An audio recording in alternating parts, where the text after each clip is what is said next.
military, Army, Navy, Marine Corps, Air Force, Space Force, National Guard, Air Reserve, Marine Reserve, whatever the case may be. Hey, this is Debo. Let's talk about how you could best prepare yourself for your first VA disability claim. Let's get into it. So, first of all, military, when it comes to the benefits delivery at discharge, the BDD, you may not hear it. The only time you'll probably hear about it is from a fellow veteran that's already getting out, or whenever you get to that transition readiness seminar or transition assistance program, TAPS or TRS, depending on whatever branch you're in, name may change. However, it's a program to allow you to submit your first VA disability claim 180 days prior to separation. Now, what does that mean? That means you can get a 6-month head start into the VA disability claims process. So you don't have to wait until the very last day to submit a VA disability claim in order to receive benefits as well as compensation. And, depending on whatever state, there's state benefits as well. So how do you best prepare for it? First, you got to review your service treatment record, identify any injuries and or actual diagnosis. Start building a package. Prepare. You got to be organized and prepared in order to have a best outcome whenever you submit that claim.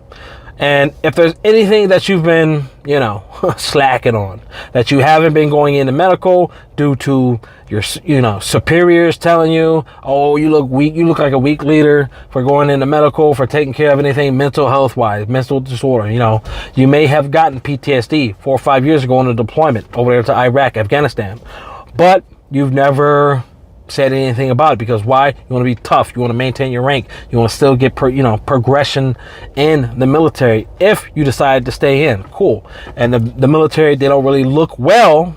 Military leaders, they don't look at their leaders in a good light if you have any mental health disabilities, especially with a diagnosis.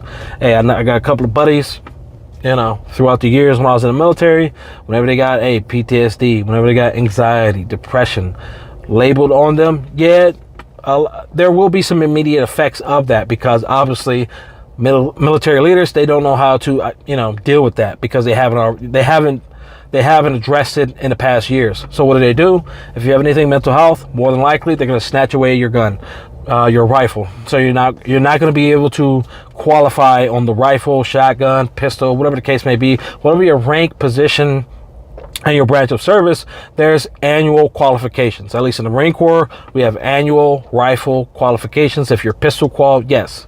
Staff NCOs and officers, they do pistol qualifications as well as rifle qualifications. Once they get to a certain year, it's just one or the other, whatever, depending on their rank as well as depending on their position. Cool. And availability. Like if you're overseas, when I was stationed in Europe, the first year I was there, they didn't do any rifle qualifications. Why? Because we had to utilize an Army installation, and the Army was just like, no, take y'all jarhead, y'all ain't about to mess up and fuck goddamn range. Nah, so we only did pistol qualifications. Boy over there, he got my John Hancock on, expert all day, baby. Not no pizza box. Steve don't shoot pizza box. Anyways, get back on track. You definitely want to make sure that if you've been lacking for the last few years, 4 years, 40 years, whatever the case may be, you want to get into medical, get a diagnosis prior to that 180-day window, because you want to maximize your time in the benefits delivery at discharge time frame. So whenever you get closer to separation, hopefully at that point you already have a VA disability rating, whether it's at 30% or 100%. Cool. If you're at 100%, there's no more work you need to do and put in. However, if you're at 30%, you still have a whole year post that separation date to submit claims, submit disabilities for consideration of service connection, direct service connection, in order to obtain a higher overall VA disability rating. And you do that by still staying in medical post-military. So the BDD allows you to get a VA rating from 0 to 100% prior to getting out. They try to do their work to, make that happen.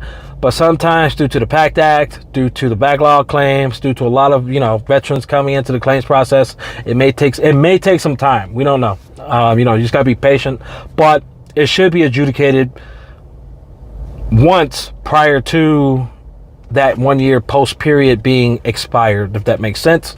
So you'll be able to submit another claim, possibly increase your medical evidence on things that you've already gotten service connected for, and if it can be increased to the next higher tier. So it's like, say if you put in a claim for your back, migraines, insomnia, mental health, knee issue, and they gave you 50% for migraines, 0% for mental health, 0% for your back, 0% for your knee issues. Now you got to do some homework. Go into the CFR 38 and see what criteria is needed to get an increase to your knee, to your back, as well as you're developing that information, that medical evidence to increase your low back pain, your knee pain, your mental health. You're looking at it. Okay, for lumbosacral strain, low back pain, I know I need to get x-rays.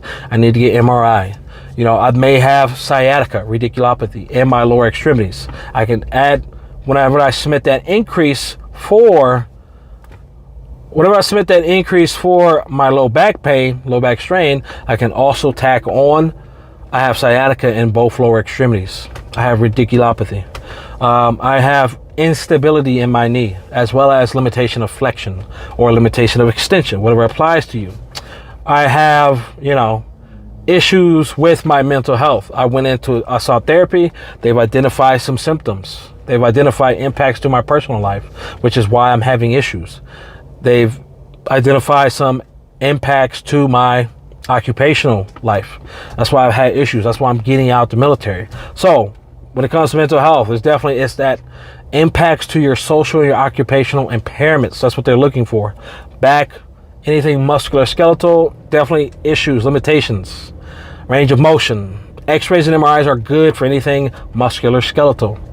When it comes to migraines, log, complaints, medication, it's not the big thing, but VA, they like to see continuity of care whenever it comes to all things VA disability and compensation. Definitely want to put yourself in that side, as well as personal statements. They're not really needed for active duty folk taking advantage of the BDD, but it's definitely a plus up for the claim because it gives a complete story of when that disability started or injury, symptoms, issues that you've been having, both in your personal and your work life, and you just go on from there.